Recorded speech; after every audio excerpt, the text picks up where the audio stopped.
Alhamdulillahirabbil alamin wassalatu wassalamu ala sayyidil mursalin wa ala alihi wa sahbihi ajmain. Subhanaka la ilma lana illa ma 'allamtana innaka antal alimul hakim. Rabbi israh li sadri wa yassir li amri wahlul 'uqdatam min lisani yafqahu qawli. Allahumma shalli ala nuril anwar wa sirril asrar wa tiryakil aghyar wa miftahi babil yasar.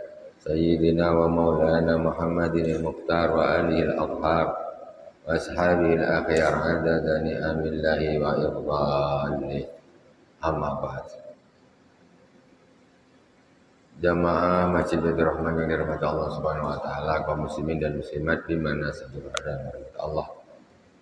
Kajian kita seperti biasa kitab Tafsir Al-Jalalain sampai di surah Ali Imran ayat 155 ya, 154. Kita Fatihah terlebih dahulu kepada baginda Rasulullah sallallahu alaihi wasallam, kepada para anbiya, para tabi'in, tabi'in, kepada para auliya wa syuhada wa shalihin. Wa jami' masyayikhina fid din, Ustaz Abu Yasin Muhammad bin Alwi Al-Malik Al-Hasani wa Sayyid Ahmad bin Sayyid Muhammad Al-Malik Al-Hasani wa Syekh Muhammad Ali As-Sabuni. Wa khususan ila al-imamain al-jalilain al-imam Jalaluddin al-Mahalli wa Jalaluddin as-Suyuti Ahmad dan Allahu bimadadihim wa qada alaina min barakatihim anwarihim wa ulumihim fid dini wad dunya wal akhirati bisirril Fatihah. A'udzu billahi minasy syaithanir rajim. Bismillahirrahmanirrahim. Alhamdulillahi rabbil alamin. Ar-Rahmanir Rahim. Maliki yaumiddin. Iyyaka na'budu wa iyyaka nasta'in. Ihdinas siratal mustaqim. Siratal ladzina an'amta 'alaihim ghairil maghdubi 'alaihim waladdallin. Amin. Bismillahirrahmanirrahim. Qala Allah Ta'ala, innal ladzina tawallaw minkum yaumal taqal jam'an. 154 kita sudah lewat kemarin. Tinggal sedikit belakang ujungnya. A'udzu billahi minasy syaithanir rajim. Bismillahirrahmanirrahim.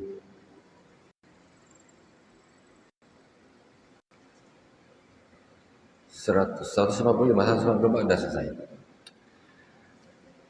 Innal ladzina tawallaw minkum yawmal taqal jam'ani innama istazallahum asy-syaitanu bi ba'di ma kasabu walaqad afallahu anhum innallaha ghafurun halim.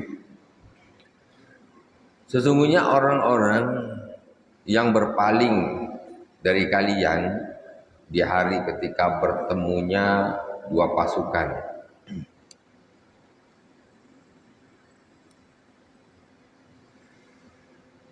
Innal ladzina tawallaw minkum fil qulubi la yakhfa alaihi syai'un wa innama yabtali liyudhiran nas. Anil kita yaumal taqal jam'al jamul muslimin wa jamul kafirin bi Uhud. Wa hum al muslimun illa itnai asyara rajulan.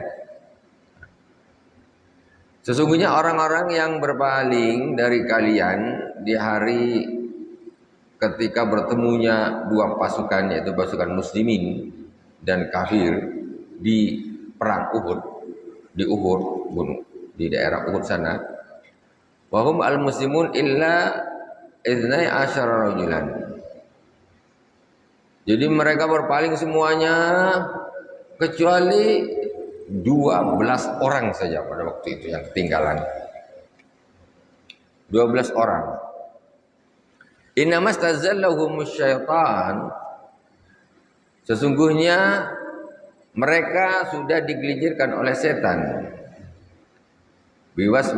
Biwaswasatihi bi ba'di ma kasabu minadz-dzunub wa huwa mukhalafatu amri rasul. Jadi Ini masih sambungan yang kemarin.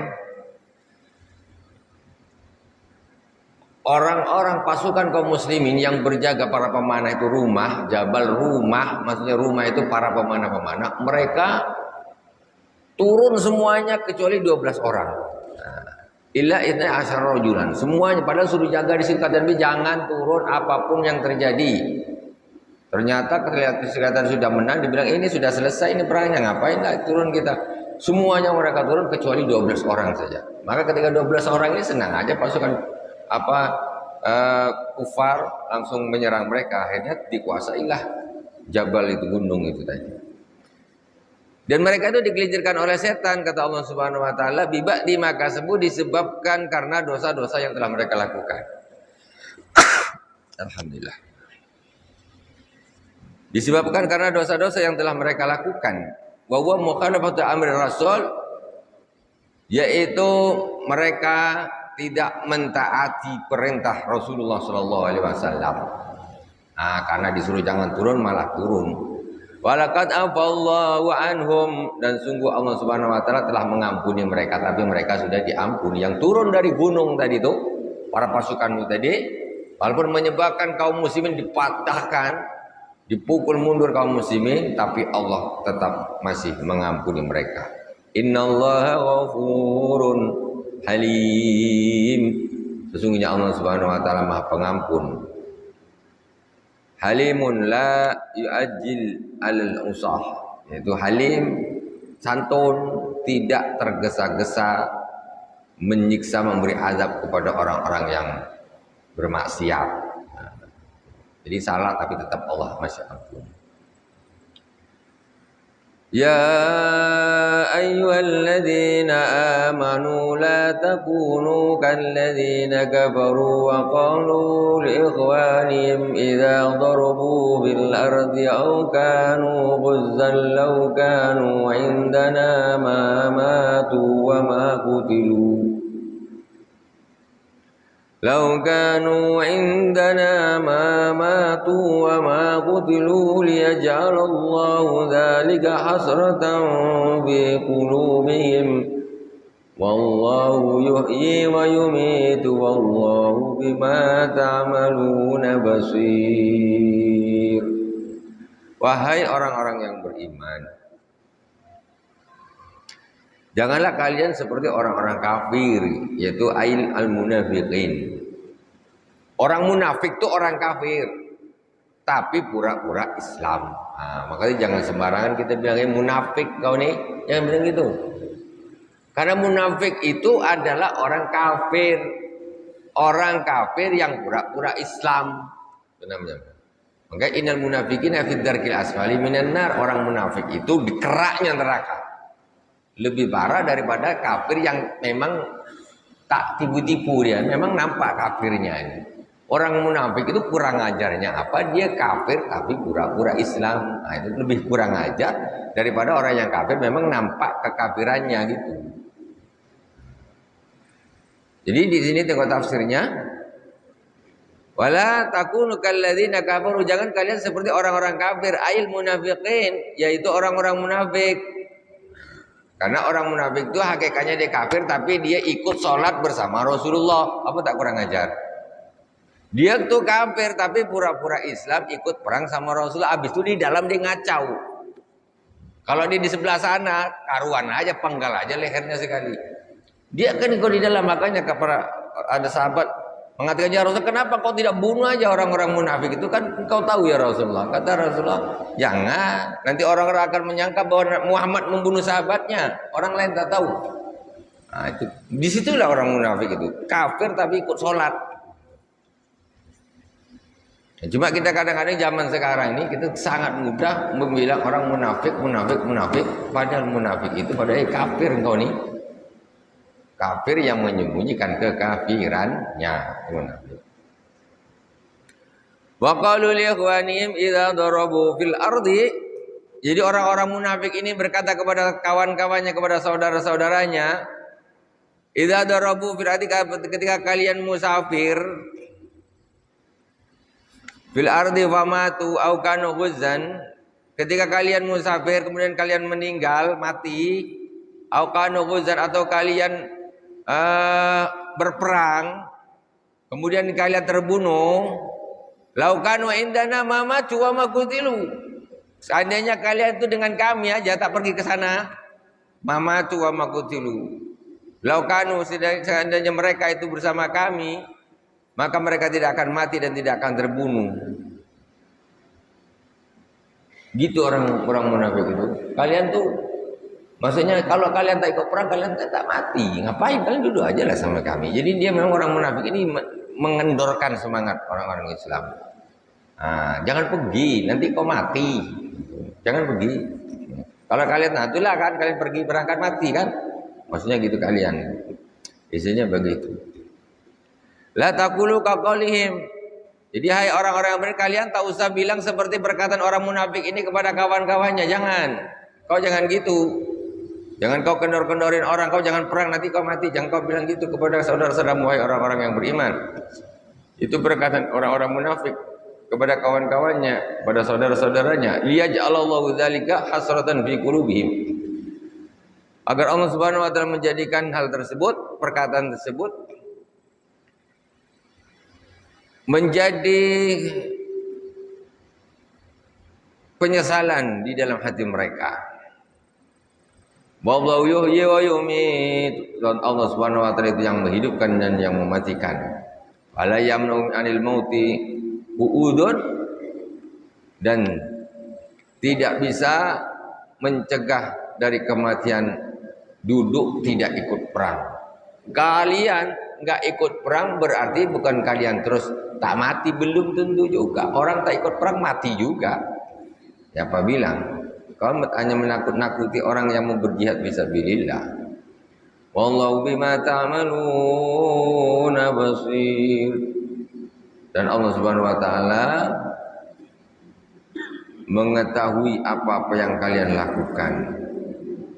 Fayujazikum bihi, maka Allah akan membalas apa yang kalian lakukan tersebut. Wala in qutiltum fi sabilillahi aw muttum lamaghfiratum minallahi wa rahmatun khairum mimma yajma'un. Dan sungguh jika kalian terbunuh di jalan Allah Subhanahu wa taala waktu jihad fisabilillah, aw muttum, atau kalian mati atau kalian meninggal,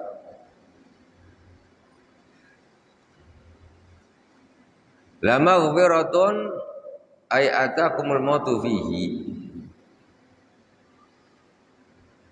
la maghfiratun minallahi, maka sungguh ampunan dari Allah Subhanahu wa taala bagi dosa-dosa kalian, wa rahmatun, dan rahmat Allah Subhanahu wa taala atas kalian, khairum mimma tajma'un, itu lebih bagus. Di sini ada yajma'un, ada tajma'un, dua qiraah. Kalau yajma'un lebih bagus dari apa yang mereka kumpulkan, yaitu minat dunia, dari perkara-perkara dunia, harta benda dan sebagainya. Atau khairum mimma tajma'un, itu lebih bagus daripada yang kalian kumpulkan dari harta duniawi. Engkau mati di jalan Allah Subhanahu wa taala, itu justru lebih bagus daripada apa yang kau kumpulkan di dunia ini. Kau kumpulkan di dunia ini duit apa harta, itu kalah dengan mati fisabilillah. Wala in muttum au qutiltum, dan sungguh jika kalian meninggal ataupun terbunuh di jihad fisabilillah, di dalam berjihad di jalan Allah Subhanahu wa taala,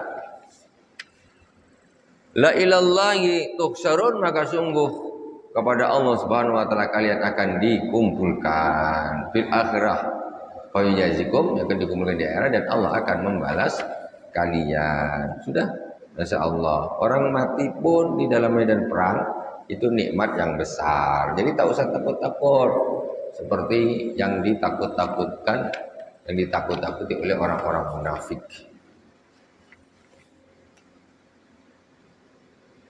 Wala in muttum aw qutiltum la ilallahi tuhsyarun. فبما رحمة من الله لنت لهم ولو كنت فظا غليظ القلب لانفضوا من حولك فاعف عنهم واستغفر لهم وشاورهم في الأمر فإذا عزمت فتوكل على الله إن الله يحب المتوكلين. Fabima rahmatin minallah, dan disebabkan rahmat Allah Subhanahu wa taala, rahmat dari Allah Subhanahu wa taala, maka engkau berlemah lembut wahai Muhammad kepada mereka.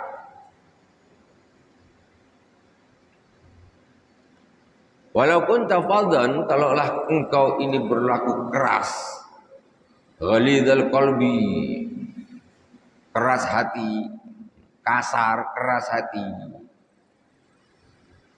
lamfaddu min haulik, maka mereka akan lari dari engkau.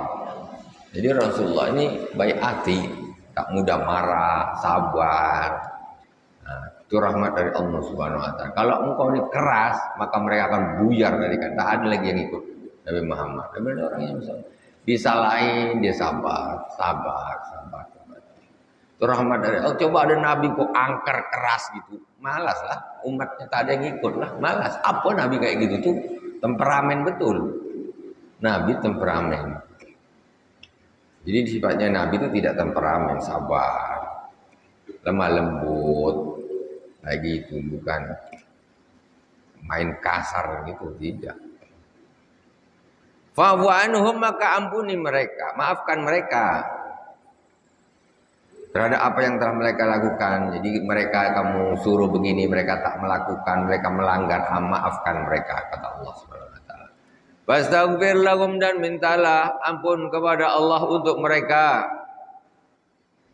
Hatta aghfir lahum, sehingga aku mengampuni mereka. Kau mintakan ampun aja untuk mereka sampai aku mengampuni mereka, kata Allah Subhanahu wa taala. Wasawirhum bil amr, maka musyawarahkanlah urusan kepada mereka. Jadi maksudnya jangan otoriter. Rasul ini manusia paling cerdas, wahyu lagi.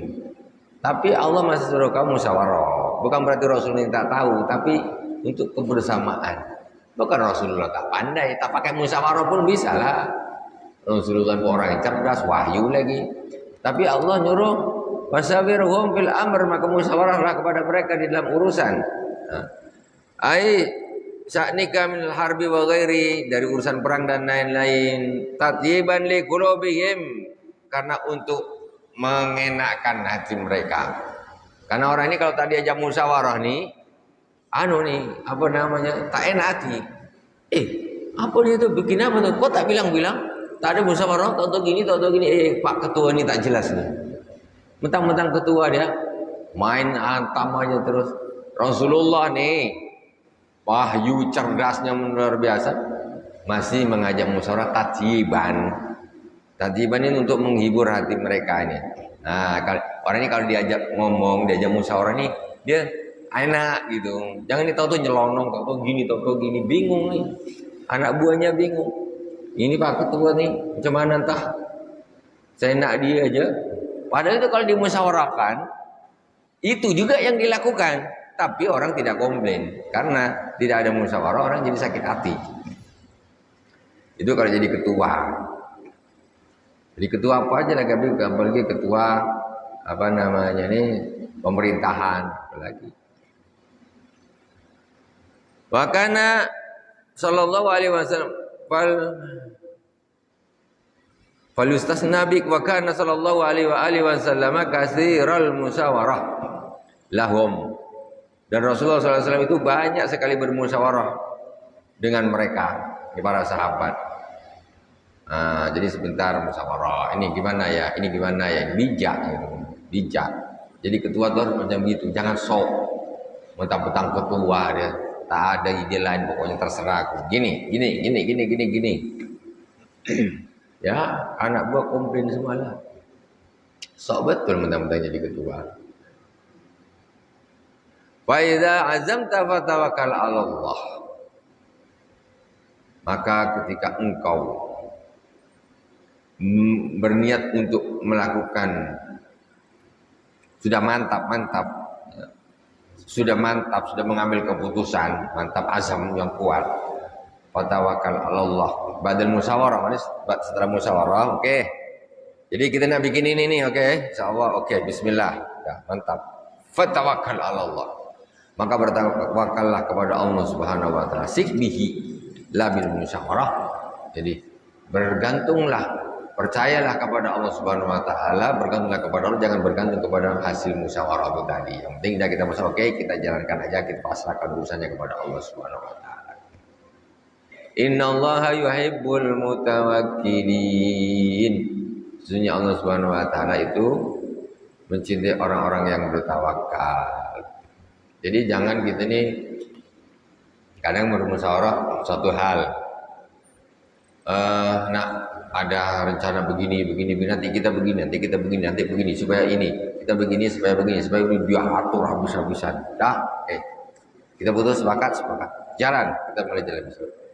Jadi setelah itu, setelah musyawarah, untuk menjalankannya ini dia lebih mengandalkan idenya tadi yang dimusyawarahkan. Harus gini, supaya gini, sebegini. Tidak begitu. Walaupun kita sudah masalah begini, tetapi setelah itu kita nak jalani, kita pasrahkan urusan kepada Allah Subhanahu wa taala, bukan kepada hasil musyawarah. Maksudnya dengan pikiran kita tadi ngolahnya macam mana, tidak. Semua urusan kita pasrahkan kepada Allah. Bismillahirrahmanirrahim, saya ingat begini, bismillah, jalan. Jadi enggak jadi, itu kita sudah tawakal kepada Allah Subhanahu wa taala. Kalau jadi bukan kita yang hebat dengan rencana kita, tidak, tapi Allah Subhanahu wa taala yang bantu kita. Iyansurkumullahu fala ghaliba lakum wa iyaghzulkum faman dzalladzi yansurukum min ba'dihi wa 'alallahi falyatawakkalul mu'minun. Jika Allah Subhanahu wa taala menolong kalian atas musuh kalian seperti pada waktu perang Badar, Yaumi Badrin. Fala ghaliba lakum, maka tidak ada yang bisa menang, yang bisa mengalahkan kalian. Fa yadhulkum yatruk nusrakum qayaumi Uhud. Dan jika Allah Subhanahu wa taala meninggalkan, maksudnya tidak menolong kalian seperti di hari perang Uhud, karena tadi tidak taat kepada perintah Rasul, Allah tak nolong. Faman dzalladzi yansurukum min ba'di, maka siapa lagi yang akan menolong kalian setelah Allah Subhanahu wa taala? Selain Allah, siapa yang akan menolong?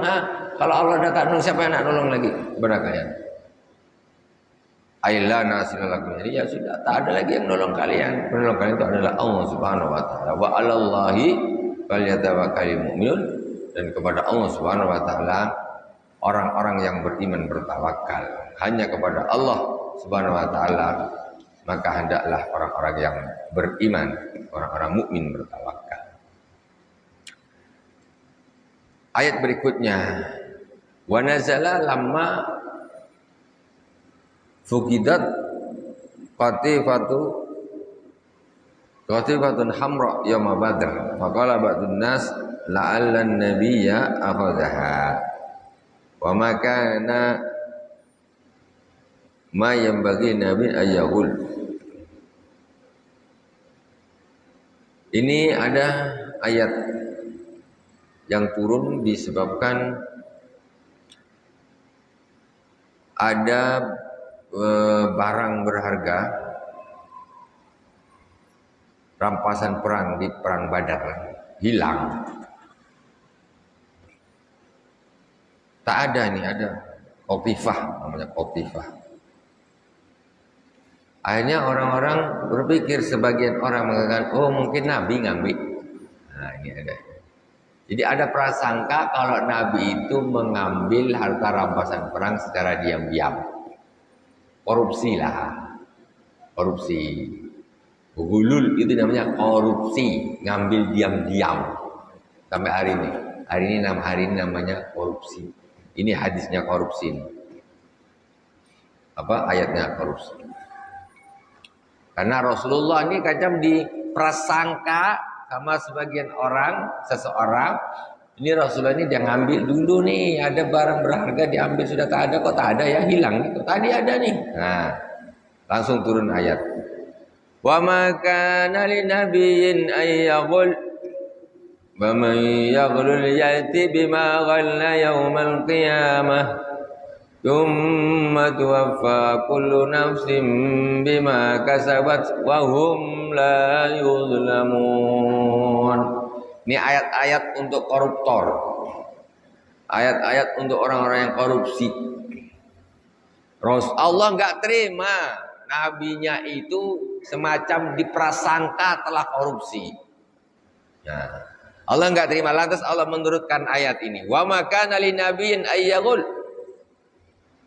Maka tidak mungkin, tidak pantas bagi nabi untuk berkhianat di dalam mengambil ghanimah. Fala tadunnu dzalik bihi dzalik. Maka kalian jangan menyangka itu. Yaghul itu tadi.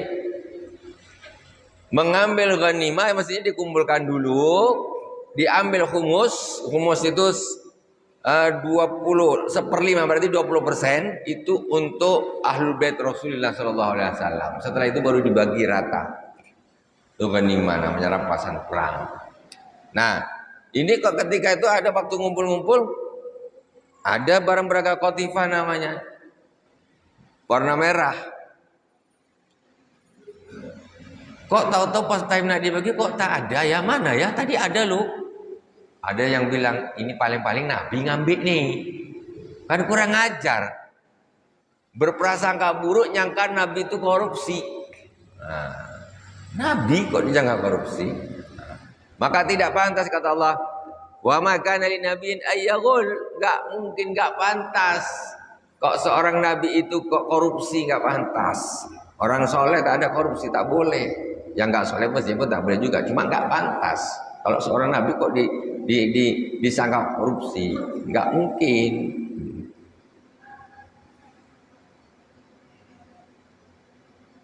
Wa may yaghlul ya'ti bima ghalla yaumil qiyamah. Barang siapa yang korupsi, maka dia akan membawa apa yang dia korupsi nanti di hari kiamat. Hamilan lahu ala unuki. Ditaruh, dipikul di atas pundaknya.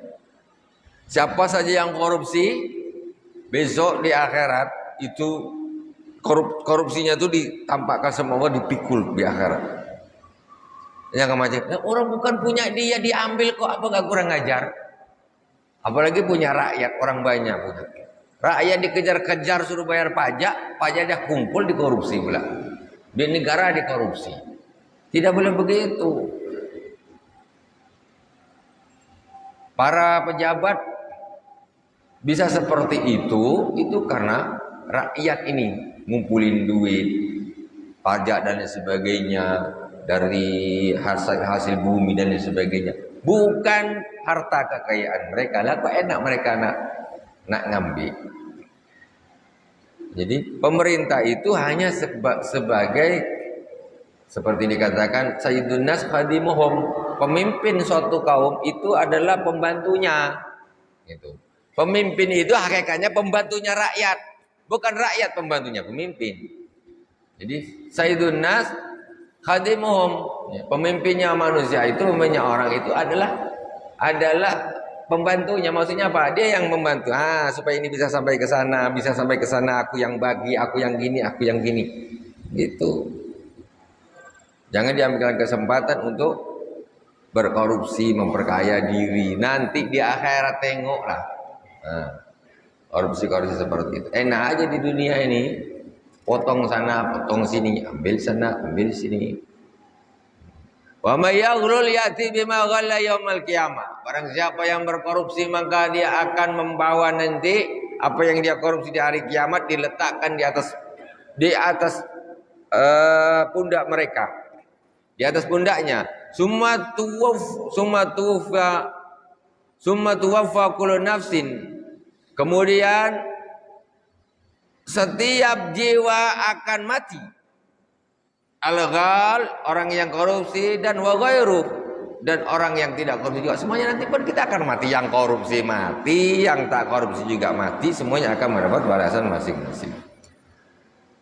Huma tuwa kullu nafsim ma kasabat wa hum la yuzlamun, dan mereka akan dibalas apa yang mereka lakukan tadi. Wa hum la yuzlamun, mereka tidak akan dizolimi sama sekali. Tak akan dizolimi. Maksudnya begini, Allah tak akan menyiksa orang yang tak zalim. Allah tak nyiksa kalau orang tak korupsi, kau tak usah takut. Kalau kau tak korupsi, kau aman, kau tak usah takut. Allah tak akan zalim kepadamu. Tapi kalau kau korupsi, gulur, maka Allah akan menyiksamu. Allah tak zalim maksudnya. Kau yang berhak disiksa, yang disiksa. Yang tak berhak disiksa, tidak. Allah jangan khawatir Allah menzalimi. Kita tidak. Kalau kau baik, jujur, ya sudah, aman. Kau tidak akan disiksa. Tapi kalau engkau ahli korupsi, potong sana, potong sini, ya jangan menyesal nanti di akhirat. Jangan kau bilang kenapa Allah mensiksa ya. Allah tuh nggak zalim, karena memang kelakuan di dunia itu dibalas nanti di akhirat.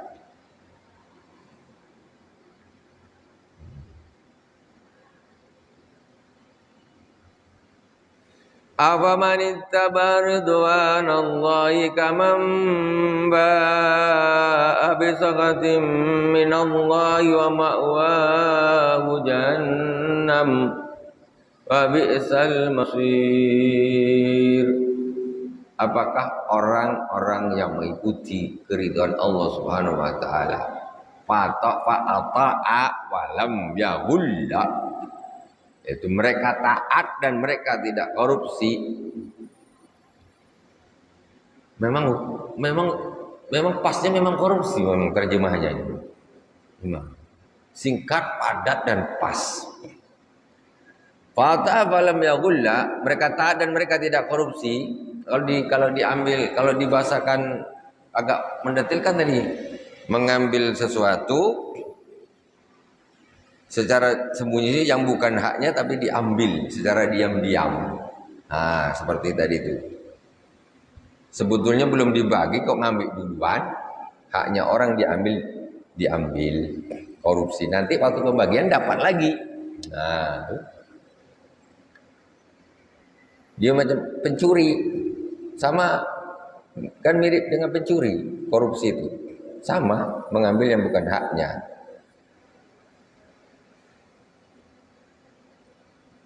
Cuma kalau ini licik dia, kalau gulu ini licik, ada liciknya. Kalau pencuri ini memang murni dia ada orang tak ada ambil, orang tak ada ambil. Kalau korupsi ini dia licik, sambil dia macam mana dia menutupi, manipulasi dan sebagainya. Tampang-tampang bukan tampang penjahat. Kalau maling ketemu langsung nampak ya. Curi pisang satu tandan, nampak. Ayam sekor, nampak.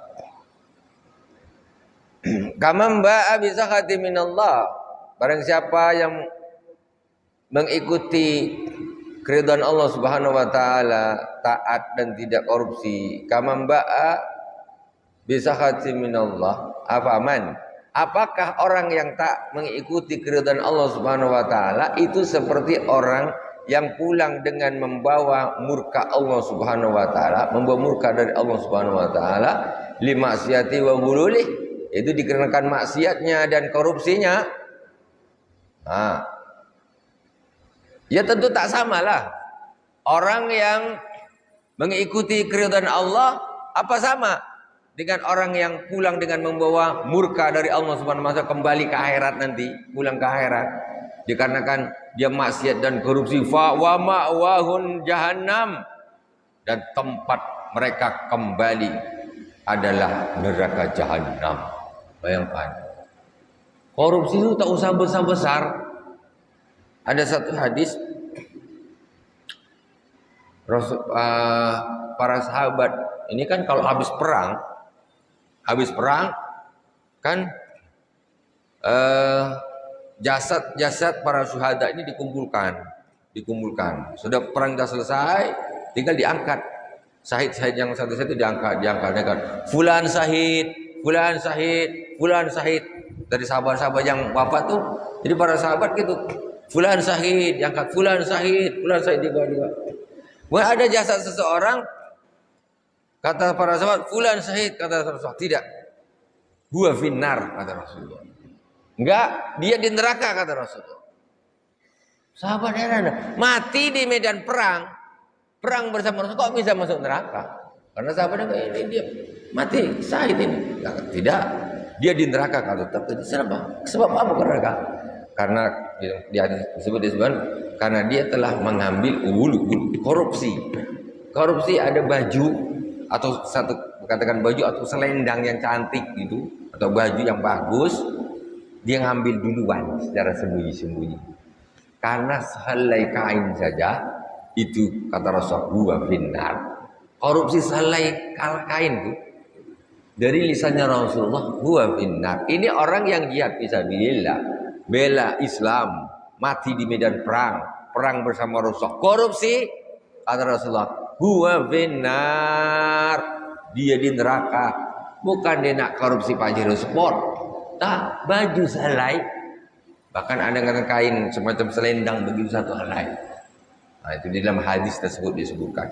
Bahkan di sini pun ditegaskan wa ma'wahu jahannam. Tempatnya mengungsi itu adalah neraka jahanam para koruptor itu. Para korupsi itu berarti korupsi kelas apa terserah. Mau kelas paling bawah sampai kelas pusat sama saja. Orang baju selai aja bisa jadi neraka. Wa bi'sal masir, dan Jahannam itu, neraka Jahannam adalah sejelek-jelek tempat kembali. Hum darajatun indallah wallahu basirum bima ya'malun. Hum yaitu ashab, para sahabat, memiliki derajat di sisi Allah Subhanahu wa taala, mukhtaliful manazil, yaitu dengan derajat yang berbeda-beda. Faliman ittaba ridwanahu wa thawab, derajatnya macam-macam, walaupun sama-sama perang dengan Rasulullah tapi derajatnya beda-beda di sisi Allah Subhanahu wa taala. Siapa yang mengikuti keridhaan Allah maka baginya pahala, waliman ba'a bi sakhatihi al-iqab, dan siapa yang kembali dengan membawa kemurkaan Allah Subhanahu wa taala maka baginya siksa. Wallahu basirum bima ya'malun, dan Allah Maha melihat apa yang mereka lakukan, wa yujazim bi, maka Allah akan membalas mereka. Allah Maha melihat apa yang mereka lakukan.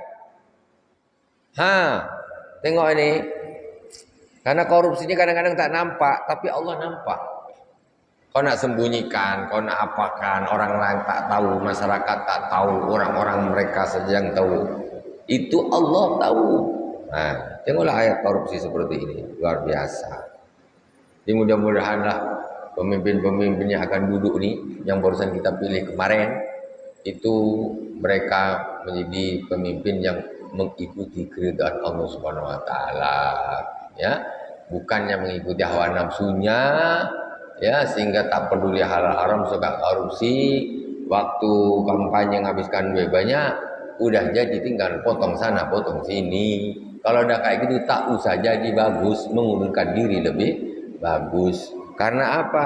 Jangankan sampai berjuta-juta, apalagi bermiliar-miliar, sehelai baju pun kalau itu sifatnya korupsi itu bisa mengantarkan ke neraka jahanam. Itu dari lisan baginda Rasulullah Sallallahu Alaihi Wasallam. Makanya jadi pemimpin itu berat, bukan senang. Jangan jadi pemimpin ini tengok enaknya saja, tengok resikonya, tanggung jawabnya. Kalau orang tengok enak-enaknya saja, enaklah apa tak enak?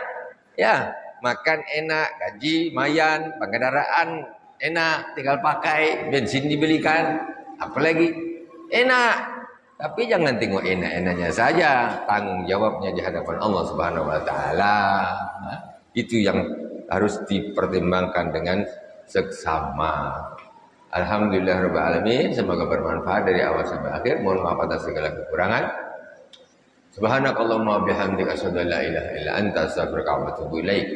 Wassallallahu ala sayyidina Muhammadin wa ala alihi wa sahbihi wa baraka wa sallam. Alhamdulillahirabbil alamin. Wassalamualaikum warahmatullahi wabarakatuh.